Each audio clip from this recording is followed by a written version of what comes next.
All right, welcome into another Daily Wager special here on YouTube. Did our maiden voyage a week ago with the Tom Brady news and all the free agent news, but now we're going to break down the NFC, the entire NFC, I should say. I am Doug Kazarian. Joining me is the same cast from last week: Anita Marks, Preston Johnson, and Joe Fortenbaugh. I hope everyone's staying safe out there. Obviously, these are unusual times, and we appreciate our loyal followers here on YouTube. We see the comments coming up. I saw them last week as well. So love everyone's flexibility here. And Anita, you got the fireplace cranking. We got about 3 to 4 inches here in Connecticut. How about you in the New York area? Yeah, I mean, it snowed a little bit today, but here's the thing. Last time we did this, my dogs went absolutely berserk. So I'm hoping if I create this kind of like nice, calm mood, make it warm and cuddly up in the apartment, maybe they'll behave themselves. So this is intentional. This is well, they can do whatever they want, given it is National Puppy Day. But in any day they can do whatever they want. We loved their cameo last week, and we will love any appearances by them today. Joe, appreciate you standing by in the Bay Area. But let's start with Preston in Las Vegas. Can I jump in? Can we address the fact that Doug got the signal to start this thing like 30 seconds before he started it, and we were all just kind of staring at the camera? I felt like I got a DMV picture when we went live. I had this really fake plastic smile that I was trying to hold for like 35 seconds. So my wonderful intro didn't make the airwaves? No, it did. I just think we were all just kind of staring and smiling really goofy. Gotcha. And then you were like, oh, yeah, all right, we're in. Well, I do have the YouTube channel up here on my left on my another laptop, but there's a delay here, so I can't really trust it necessarily like I do in the studio, which is obviously the real time.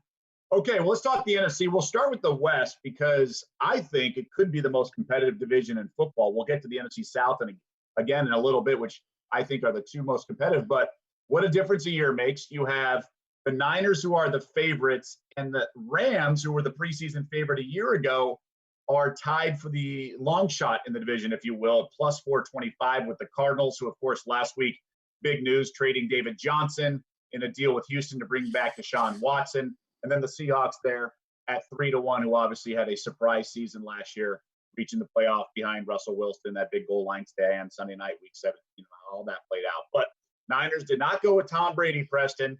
They stuck with Jimmy G, despite what many criticized was a performance in the Super Bowl. And here they are, even money to win the West. Have you done your projections? Any value here? So I haven't done projections yet officially because we still have an NFL draft. We still have some free agency stuff, imminent trades because of the draft. We'll see where everything goes. But just looking at this, I think it's interesting that you said that you think it's wide open. I think the general consensus will be that, especially after the Cardinals made DeAndre Hopkins move and made that trade.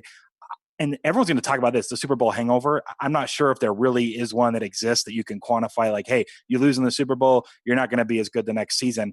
I'm looking at this as maybe a contrarian favorite that's still plus money. You look at the Cardinals, who are now plus 425 in the division. Look, that's the same price as the Rams, who got rid of Gurley and a bunch of defenders. I'm not sure the Rams should be as long of a shot as the Cardinals, but the Cardinals are still a few years away, and the Rams aren't going to be quite as good. And then so you're looking at the Seahawks there, who last year they were at point differential plus 7. They were the second most overachieving team based on their Pythag wins or expected wins versus their point differential in the entire NFL. And when you're plus 7 and you go 11-5, that tends to regress. Now, Russell Wilson always finds ways to pull stuff out late in games and get the wins.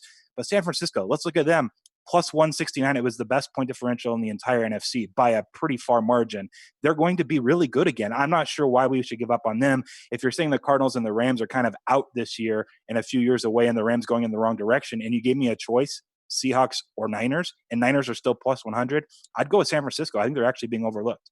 And they had a lot of success. Joe, I'll turn this to you as you work in the Bay Area. You obviously talk about the Niners every day on the radio during the season, but they were a team that was dominant when healthy, and they didn't just have a couple injuries. There was a stretch in the season where they were really banged up, got healthy at the end of the season, really dominated the postseason. But I'm curious. I mean, I guess Preston said there isn't statistical evidence of a hangover, but we've seen teams with a hangover. Now, what that means in this unique year with training camp and what ends up happening with the coronavirus fallout and all that, obviously it'll be an atypical offseason for a lot of these teams, but I am curious to see what happens there. But that's a fair point. Maybe competitive was the wrong word I used for this division, but I just think the bottom is a lot higher than we see in other divisions. I'd agree with you. I'd agree with you on that. And it's going to be a fight for the Niners. There are three concerns I have for San Francisco as of right now heading into the season. I still like them to win the division. I agree with Preston's assessment that at plus money, exactly where they're sitting right now, there's still some value there given the flaws with the other three teams. Is Arizona going to be able to play good defense? Are the Rams going to be able to bounce back, or was that a one-hit wonder 2 years ago? And the Seahawks were 10-2 in one-score games last season. Russell Wilson has to carry that team further than any quarterback in the NFL has to do for his team, save maybe Aaron Rodgers. So with the Niners, the three big concerns: one, DeForest Buckner's gone. And if the defensive line can't come close to replicating that production, you're going to see a fall off up front in pressure. And you're going to see a fall off on the back end with coverage in the secondary, which leads me to problem number two, the second cornerback opposite Richard Sherman. Who's it going to be and how successful will he be? And number three, after they lost Emmanuel Sanders, who's going to be the other wide receiver? There are a lot of young guys like Jalen Hurts who were hurt last year, from Baylor, who were hurt last year and didn't play, but we've never seen them, so we don't know what to expect. I would say that I think while the defense drops off a bit, the offense will step up. Remember, Garoppolo, that was his first year starting in the NFL, first full season, and this team got better as the year went on. They won outdoors, they won on the road, they won on the East Coast, they won in prime time, they won early start games, they won late start games, they won as underdogs, as favorites. Like literally every scenario you gave this team, they found a way to succeed last year. So right now, given the competition, I still give them the edge. I would still bet them to win the division, Doug. But You would Joe, bet them Joe, at even money. Joe, let me ask you this, because especially towards the end of the season, a lot of the games that the 49ers won were just so close, games that could have gone either way. And when you talk about to teams who make it to a Super Bowl or win a Super Bowl, they always say they always need that bounce of the ball to go their way. There's an element of luck that comes into play in regard to them, whether it's making the postseason. How much do you think played a role in how far San Francisco got last year? It played a big role, but I would also say this and that's a great question. When you saw a lot of games where they found ways to pull it off late, like New Orleans, a lot of people would circle that and say George Kittle made the big play late. Just 1 week before that, they lost a one-score game to Baltimore. And right after that, they ended up losing a one-score game to Atlanta. When they settled late, they let the Falcons go down the field on them. So believe it or not, late in the year, while they had the one-bounce games working out for them in quite a few scenarios, they also had it work against them quite a bit as well. But that's something you definitely want to keep your eye on. I'm glad you brought that up, Anita. I'm curious about what you guys think of Arizona. And Anita, I'll start with you. I mean, look, they made a big splash by getting DeAndre Hopkins last week. It'll be year 2 for Kyler Murray, year 2 for their quarterback or their head coach as well. So head coach and QB were rookies, kind of a year under the belt. We saw them like kick a lot of field goals the first few weeks last year. So there's got to be a learning curve / adjustment period there.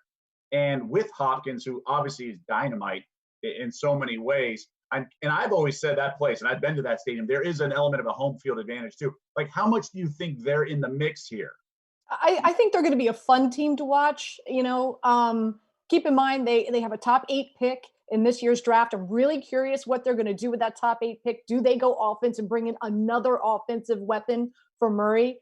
As I want to say, Preston, you said they have about a year or two away. I agree with you, but you know what? Why not throw some fun money on the Arizona Cardinals, because they're going to be so fun to watch, especially in a very competitive division, just to see if they can keep up pace with Russell Wilson and as well as the 49ers. So if it was like 10-1, I'd agree.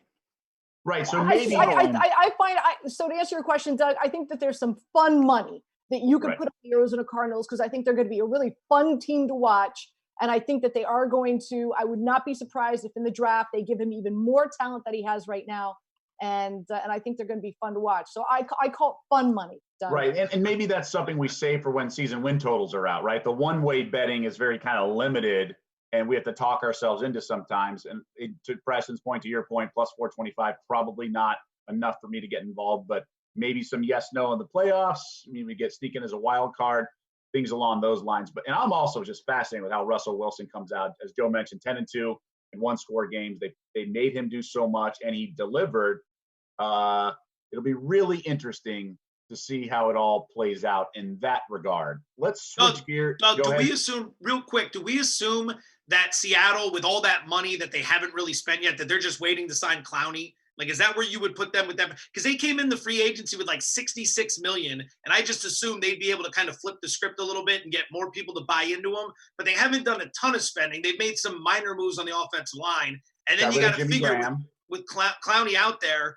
Do you think that's going to end up being the play? Like, do you think they end up spending the cash there, and that's what ends up being the big one? Because if they lose him, that's going to hurt the team. It's like a must. I do see it happening though. Because you said they have the money. I just think they have to add weapons. And they're obviously another year older with Metcalf. And, I mean, just at some point, they can't just let Wilson do it. But maybe, I mean, their best offense literally was when Wilson dropped back and improvised. And we saw that in the playoffs against the Packers. And, you know, that was all so close when it came down to the wire.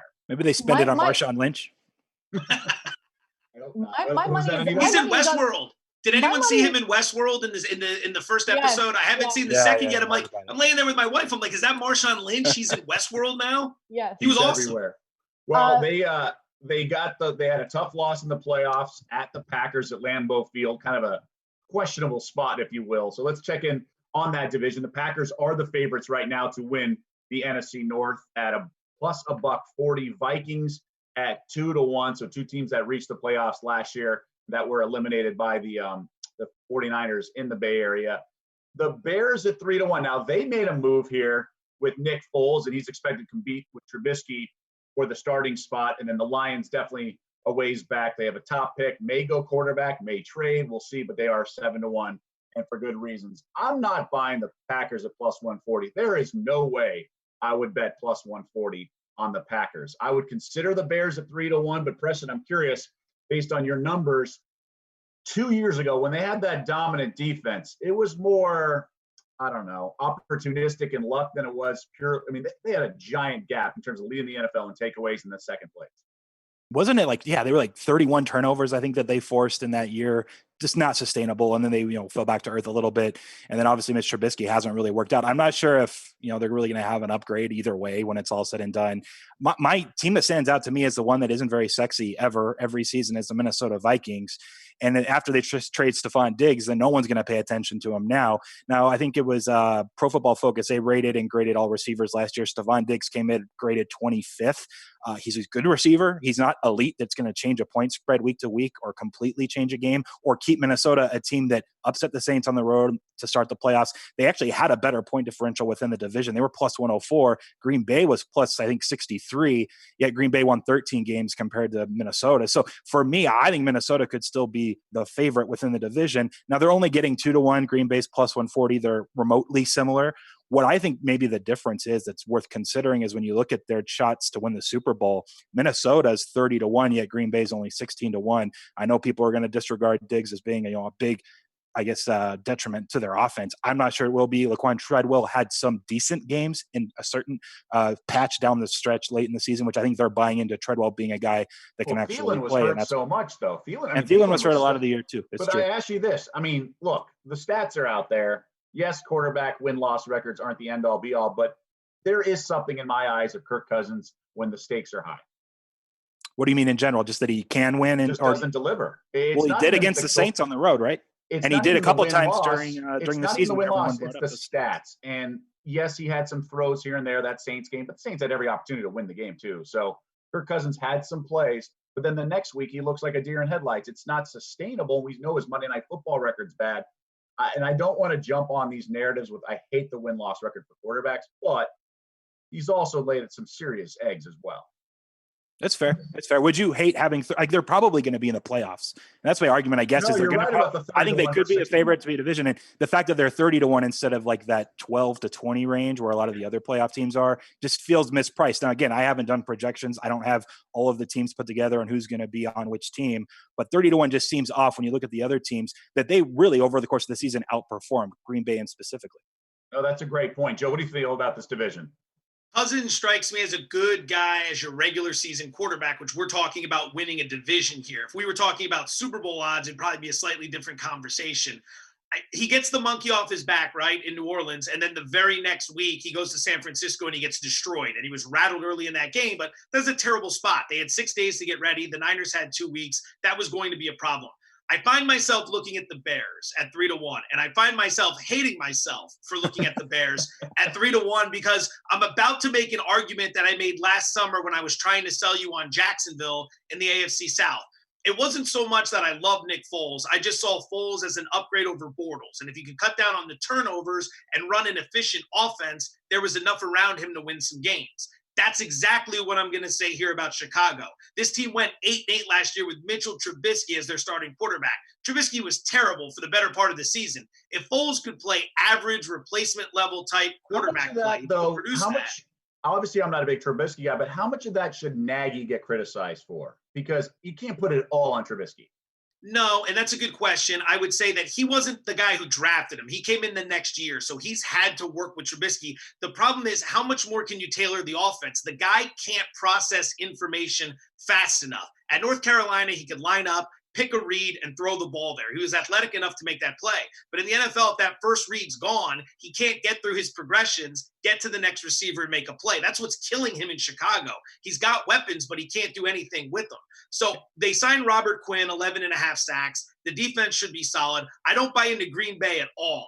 We were just talking about this earlier with Seattle. They're just like Seattle. They're 8-1 in one-score games. They were tied for third in turnover differential. It's all Aaron Rodgers with that team. Preston's right. Minnesota's the team you could probably feel the most comfortable with. They should be the favorite. They're the ones that if your life was on the line, you're probably betting them to win the division. I will look at the Bears at 3-1, though. I think if Foles can at least mitigate the disaster that Trubisky is at quarterback, this is a team that's going to find a way to win more games. And like I said, they were 8-8 last year and got better on defense. And he missed some games. They had Chase Daniels. Well, Nito, how do you feel? Yeah, I mean, I'm with Joe. I feel the same way. In regard to this division, I think 9 wins this division. I think it's going to be a much more competitive division than what I think most people think, and I think it's because of the Bears. And I like the addition of Nick Foles. I think Nick Foles, in his skill set and what we've seen him do in Philadelphia, not in Jacksonville, but what we were able to see him do in Philadelphia, I think his skill sets really aligns really well with Nagy and what he does in Chicago. They add Jimmy Graham. I think this Bears defense, when Vic Fangio left, it took that defense a minute because he's just such an extremely fantastic defensive coordinator. It took this defense a minute to kind of find itself again and find its identity without Fangio there. And I think they were able to do that towards the end of the season. No, that's a great point. And I'm just surprised more than anything, Anita, with the table set for you to weave in Minshew Mania, you didn't take the bait. I mean, you talk about Foles and, you had all the opportunities there to weave it in. You didn't. Table was set.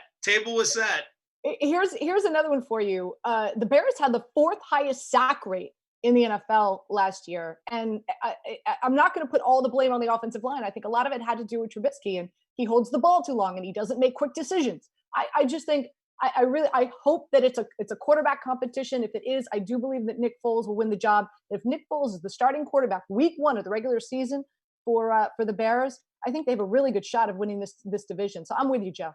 I have to say, I find your analysis so much more comforting with that fireplace behind you. Like, I'm seeing the fire and I'm like, yes, I can really buy into that. She makes a lot of sense. It's very comforting. It elevates the intelligence, right? They're just like that. Just more well thought out. No, it's a great point. First of all, I'm glad you brought up Fangio. It's something we didn't touch on when we talked about the turnovers from 2 years ago. That's a great point. Obviously, not having Fangio was a big sort of setback last year, but also just that defense and team played so downhill 2 years ago because they had the lead and the fortuitous bounces with those turnovers. They were such a better defense, and then Nagy would script the first half of plays for Trubisky. So it was just kind of like a perfect storm for them. I think Foles has to win out with this one. Preston, in terms of your analytics, like how does Foles compare and grade out with Trubisky? Oh, that's a good question. I should have looked specifically before because Foles obviously graded out well for a season in Philadelphia, wasn't really that great in Jacksonville. So, I mean, it's still going to be determined. And I thought Nagy was a great point that Joe brought up.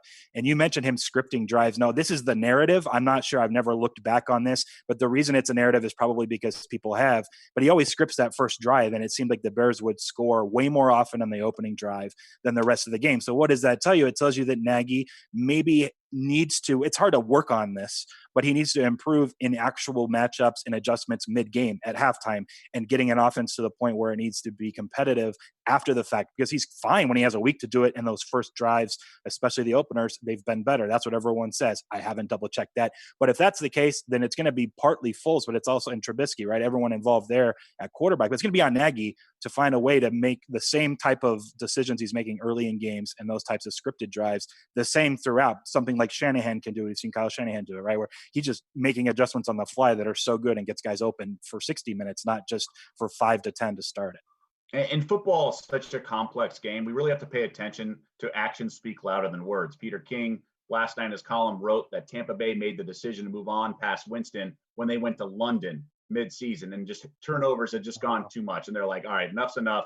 Let's start making plans. And they sort of assessed the free agent market that was going to come up in the offseason. They knew Teddy Bridgewater. They were really encouraged, and that included Brady, of course. And they ultimately got Tom Brady. But the fact that they went out and got Nick Foles, because a lot of times you can't put it on Nagy. Maybe it's Trubisky just made the wrong read on first down, and it became 2nd and 10, and then the drive didn't proceed. And it just, like, there's a lot of stuff we don't really know. So the fact that they went out and got another quarterback, that tells you all you need to know. They are probably preparing for Nick Foles to be the starter, given his ceiling was what? A Super Bowl MVP, going toe-to-toe with Brady in a shootout and winning. So now, obviously, the coaching staff in Philly gets a lot of credit for that. But just the fact that he's there, I'm inclined to think that they have a window of opportunity here with that defense, that they're not messing around and trying to just have the learning curve for Trubisky. Another team that made a quarterback change or trade today that's going to likely lead to a quarterback competition is the Redskins, bringing in Kyle Allen. So Ron Rivera has a quarterback he had in Carolina. He's going to compete with Dwayne Haskins, you would think.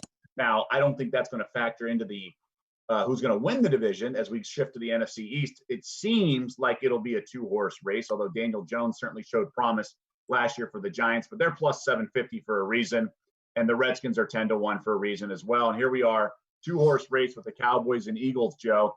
And Cowboys made a change. Finally, Jason Garrett is out. They bring in Mike McCarthy, who I'm not a fan of.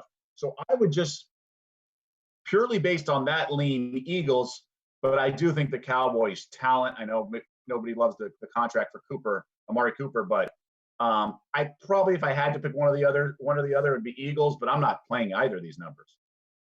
Dallas is really good. Really good. I mean, you go back last year, number 1 total offense, top 10. I think they were 9th in total defense. They were 1-5 in 1-score games. Just personnel-wise, where's the weak spot? You might not think Prescott's worth $40 million a year. I can understand that, but he can play quarterback. He's a competent, above-average quarterback. They can run the ball with Elliott. They've got enough weapons at wide receiver that they can throw. The offensive line's not an issue. Defensively, they can get stops. Dallas has everything you want, except they had Jason Garrett as the anchor, dragging them down to the bottom of the ocean floor for more than a decade. And now that he's gone, here comes Mike McCarthy.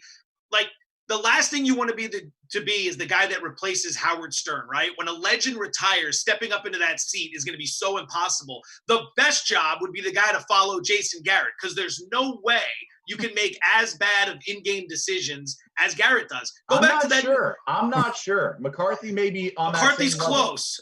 McCarthy is very close. I found myself thinking they're so close, but McCarthy has been to the playoffs. He has won a Super Bowl. He's found a way to at least lead a team to get the most out of them. Now, he didn't do it consistently. They were the 6th seed the year they won it, and they backdoored into the playoffs, and Aaron Rodgers just went off. Now, you can't give it no credit to McCarthy, but you talk to enough people who behind the scenes stuff, McCarthy may not be that much of an upgrade over Garrett. But do you think he's at least an upgrade in any way, shape, or form? Honestly, over Garrett, so sure. Really?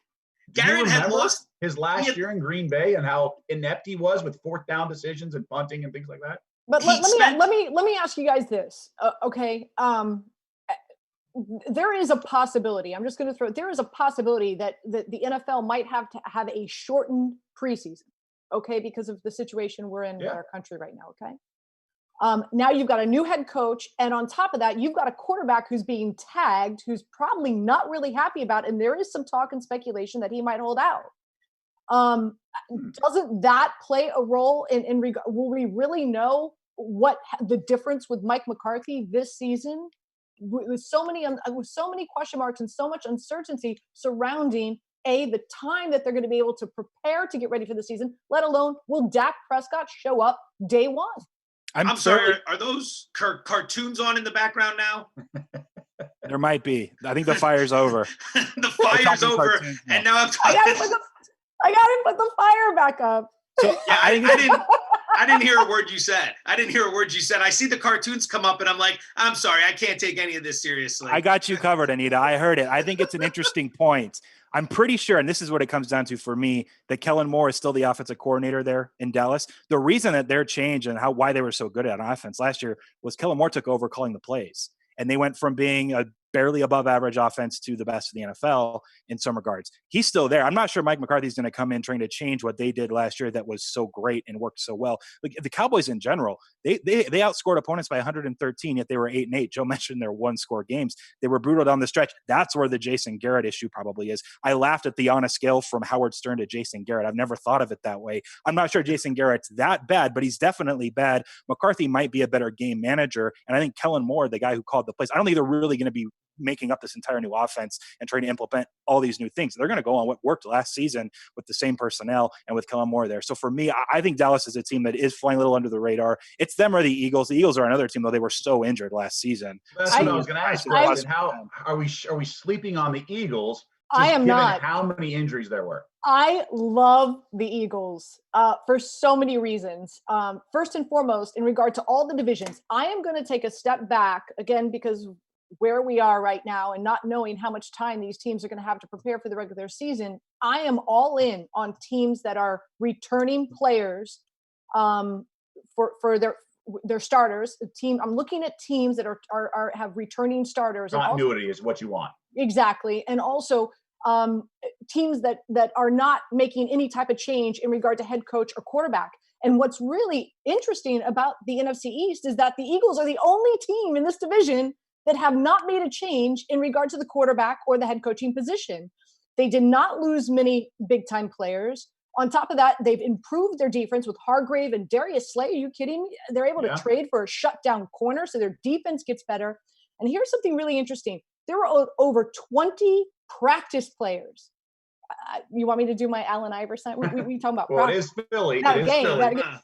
We're talking about 20 practice players that had to be active last year. The Philadelphia Eagles were one of the most injury-riddled teams in the NFL. And by the way, still won the division, went 5-1. And they still won. So now you've got a plethora of deep, talented players who have game experience. You've got, now you're looking at wide receivers that are like 4th and 5th, 6th on the depth chart for the Philadelphia Eagles who had like really legit playing time last year. They have so much depth. They're coming in as the team with the most continuity, Doug. I love Carson Wentz. Listen, I got the Philadelphia Eagles not only winning the division, but possibly I think they could get in. And as we know, the playoffs have changed now, right? Only one team in each conference gets that bye. Don't be surprised. But that's next year, though. That's 2021, right? But no, that's this year. No, that's this year. Okay, and here's another thing for you. The teams in the NFC East, all of them have very cake schedules this year. So the Eagles, 25th most difficult schedule, Cowboys 30th, Giants 26th, Redskins 28th. So not only do I see the Eagles just crushing this division, I see them winning maybe 12, 13 games this year, maybe winning that first round bye. So I've got the Eagles winning the NFC Championship at plus 1,200.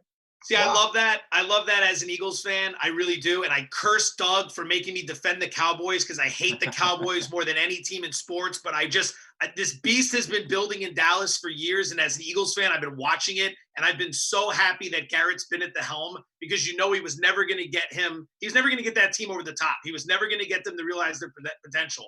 I agree with everything you're saying about McCarthy. He was an unmitigated disaster near the end. His route concepts on offense for Aaron Rodgers were far too basic and far too simple and far too easy to defend. But I think the loss of Garrett, the old addition by subtraction, this is just going to unlock Dallas's potential. But in terms of value, do you like the Cowboys at plus 110 or the Niners you talked about plus 100, even money? For their respective divisions, I like the Cowboys more to win their division than I like the Niners more to win theirs. Yeah, I would think it's the other way around. It's very close, very close. That's a good question, though. Okay, well, thank you, my friend. Okay, well, let's move to the NFC South, a division we touched on last week. Obviously, big change with Tom Brady coming into the Bucs. He loves the weapons. He gets a He gets a tight ends back that he had with kind of Gronk and company back when he was in New England. So he certainly has weapons on offense. I'm not sure about the offensive line, Preston. This was a leaky O-line, and Winston, for all the criticism of the turnovers, and rightfully so, led the NFL in interceptions. He does extend plays, being a little mobile. Brady, not so much. I'll let Anita relay the stats she did last week when we did Tom Brady and, comparing in New England and Tampa Bay's dropbacks, sack rate, pressures, all of those things. She might have them in her head still. But when it's all said and done, you're right about the offensive line. You're right about just the scheming in general. The defense isn't going to be as good. And we talked about it. If anything, this has moved too drastically for a 43-year-old that was 17th in QBR last year, just ahead of Daniel Jones and Baker Mayfield. How much of a difference is he going to make without a running game in Tampa Bay? They've really struggled to run the ball the last few seasons now. I'm not sure how much stock we can put into that. If anything, I'm looking the other way. Now, I haven't, actually lined stuff up with my projections. I'm going to wait and see what happens as the draft shakes out. But either it's going to be a cheap buy maybe on the Saints at some point, or my beloved Falcons that vastly underachieved last season. I can't quit 7-1 relative to like the Tampa Bay Buccaneers are what, plus 180 if I recall off the top of my head. There's just going to be, I think, at this pace, a premium if you're playing anything Buccaneers related because of Tom Brady, who I just don't think warrants it. In regard to those stats, last year, Tampa Bay Bucks, Jameis Winston sacked 47 times, where Tom Brady, New England, somewhere I want to say like 25, 26, 27, but also really jarring number was the number of quarterback hits for Jameis Winston. That's what it was over 100, where Tom Brady like 30 less than that in New England. And we know what time it is with Tom Brady. He's 43 years old. If he plays behind a subpar offensive line, he's got all these weapons. Listen, I love Bruce Arians. If Bruce Arians puts together some type of like offense where he's getting the ball out of his hands like less than 2 seconds, okay. But that's really not what we see from Bruce Arians. We're seeing 5, 7-step drops. He likes to throw it long. He's got the talent to do it. Just going to have the protection for Tom Brady. And right now, I don't see it. I don't see the dancing bears in their stable to give Tom Brady that type of protection. I'm still all over the Saints. We talked about it last week. You know how I feel now with the addition of Emmanuel Sanders. Are you kidding me? Emmanuel Sanders, Michael Thomas, Alvin Kamara, Jared Cook. And let me tell you something. Sean Payton, which, by the way, can we just prayers go out to Sean Payton right now, recovering from this horrible virus. But I can't wait to see how Sean Payton is going to utilize Taysom Hill this season. Let me tell you, he's in love with this kid. So watch out for the Saints offense. This is probably Drew Brees' last season. This is the last hurrah. They got screwed over the last few years, whether it's the refs or whatever. This is the year for the Saints. I'm all over the Saints. And you know what? That line now, it's dropped, right? 150, we were talking about it last week. Now it's down to 135. I love the Saints here. Now, Joe, you've been a sort of the buyer in this Tom Brady to the Bucks train and the domino effect with the odds. For the division, yes. I agree with what Preston's saying in terms of if you're buying now, you're not getting any value. And I agree with that on the Super Bowl and on the NFC to win the conference. I don't like him there. But I like him in the South because I don't trust any of the other 3 teams. Carolina, I think that team's going to be fun to watch in the next couple years as they build things up. But they lose the leader of their defense and Luke Kuechly to retirement. Matt Rule's going to need some time to get things going in Carolina. Atlanta's interesting, but I got to wonder, are they a collection of talent or are they a team? Because they got a lot of talent, but it seems like they can never put it together. 24-24 since they went to the Super Bowl, back-to-back 7-9 win seasons, but very intriguing with everybody they've got this year. And they lost Kyle Shanahan from that Super Bowl team, right? He was the offensive coordinator. Yeah, that's the drop-off occurred since then. So he was obviously part of that. So you look to the Saints. I don't know. Maybe I'm trying to find something where there's nothing with the Saints because I wasn't a huge fan of them last year. 7-1 in one-score games last season. 2nd in turnover differential. I keep waiting for the bottom to fall out. It didn't happen last year. They still won the division and went to the playoffs. They are going to have that division-leading schedule, though. That's going to get them a Niners game, and it's going to get them another division leader, whether it's Philadelphia or whether it's Green Bay, whereas Tampa Bay was what? 2nd last in that division. So they're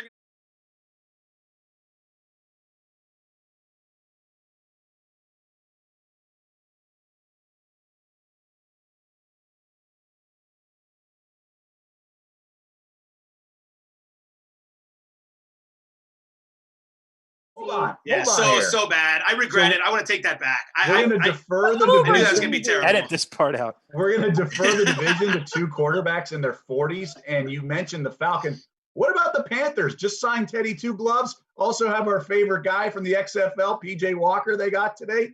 Are we sleeping on them? Wasn't this the division that always used to go first to worst? Like every year, the winner always came from the bottom. I mean, maybe they run it back. I don't know. Matt Rule, I think, is going to be a very good coach. Do they have enough now, though? Is there enough there now? They've got McCaffrey. I don't know if they can turn around that fast. Enough horses there in terms of even on defense, I'm concerned. Who's catching passes other than McCaffrey, too? I think it's going to take them some time. It's an obvious thing to say, but Rule will be great. He's going to be a great coach for them. Plus 750, and we saw Breeze sort of move down a little. Get injured last year. Brady and the Bucks. I mean, look, I think they're going to be fine. I think they're going to be good. I'm not saying that I'm jumping on the Panthers plus 750, but we always see these divisions that have these kind of wonky. There's always one division. Could it be this division? Doug, let me ask you this real quick. Was Teddy Bridgewater last year for the Saints covering and winning all those games? He was the Teddy best. Bridgewater, or was it just because he's better than Drew Brees as a 40-something-year-old? So you're saying I do think the team – now, look, there's narratives that get involved. When they lost a game they really should have won in L.A. They got sort of a bogus call, I think, on a scoop and score by the Rams. The next week they went to Seattle and won behind Bridgewater. I think that team could have won with anyone. Like, they were all in, and they played great. Then Bridgewater, I mean, there was such a market move on the game at Chicago, and he was just hitting Thomas the whole game. I mean, Thomas, you know this from friends of ours in the prop market who just bet against Thomas every game and then just like stopped after like week 11. They're like, I'm done losing money on this guy. He's an absolute machine.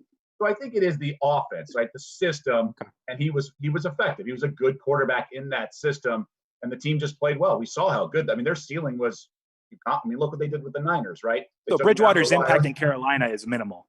I don't think he's going to be great in Carolina, but maybe he's just better because you raised a good point. What does he have? The best cover percentage of any quarterback, minimum 25 starts or something. He's been amazing. So maybe it's not flashy, but he covers. That's all we care about, right? Exactly. For the most part. Our children too, children and significant others, and then covering. Yes, I would say those things in no particular order. Yeah. All right, guys. Well, that was fun. Good to see we're all sort of surviving, and I don't throw that word around loosely. Is obviously a lot of elements and a lot of moving parts here. But Anita, go ahead. Well, because it's National Puppy Day, I thought I gotta one of my puppies has something. Come here, Sook. Come here, Sookie Book. Hold on 1 second. What's on TV? Is that like the world globe? Is that like when you're flying across the world and you can watch the tracker of your flight? Or the Santa you can I know she looks like a puppy. She's really not. She's 12, and her name is Sookie. I named her after Sookie Stackhouse from True Blood, if anyone remembers. Great show. That show. And by the way, she's an Addison's survivor. She has Addison's, which is, if you don't know what Addison's, little trivia note, President Kennedy had it. What happens is your adrenal glands stop producing the hormones for fight or flight. And so it's a pretty big deal. She's an Addison survivor, and she runs the house, guys. This little thing runs the house. So anyway, happy National Puppy Day.